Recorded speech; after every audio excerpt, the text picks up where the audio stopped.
I like to make people happy, and I like to be creative, so it's the best of both worlds because you get to create something that makes somebody happy. And it's tasty too. My husband and I work together on a daily basis. We are co-owners of Merci Beaucoup Cakes, and it's just wonderful because he's always there for me. He calls himself the cake spouse. He does all the deliveries, he helps with the business, and he gives me shoulder rubs from time to time. If you want to make it in this business, it takes a lot of hard work. The more hours you put into it, the more you practice, the more money you can make. Not something that happens overnight. It does take some time. Nothing is perfect the first time out, so you just have to keep trying and trying and trying. And then eventually, it will be almost perfect. I've always loved the look of fondant on cake. It just makes a cake look so finished. And when you have something sitting out and on display at a party or event, you want that cake to look like it's just porcelain, and fondant does that. If somebody asks me what I've used from day one, it's always been fondant. I just love the consistency of it. I love that I can roll it paper thin, and I'm not even lying, it's the truth. I prefer to use a pre-made flour whenever I can. Saves on labor, saves on product cost, it just saves time. And in the cake business, time is where you either make your money or lose your money.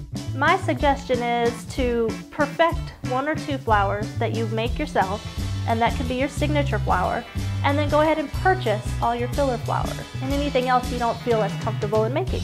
Not a sin, and let me tell you, everybody does it. If you're gonna have a flour on hand, it should definitely be a medium white rose, because then you can color any rose any color you want. If you have the medium, you can always add extra petals yourself to make it a larger rose. If you need something smaller than a medium, then chances are you could probably whip those out yourself. It's always a good idea to have some bargain sprays on hand. I rarely ever just use the spray itself. You cut them up and you make your own little bouquets and you put them onto anything. Pricing a cake is very hard. There's no straight cut method of why is this person's cake $9 a slice and why is this person's $3 a slice. There's a lot of variables in between. When you're starting out, it's not necessarily about your cake prices, but how much profit you're making for each cake. So what are some of the tools to achieve that?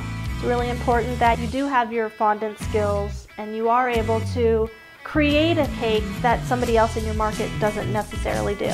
You want to make sure that the time that you spend on a cake is spent wisely. You got to think smarter. Save the money, put it into the cake, and make some profit.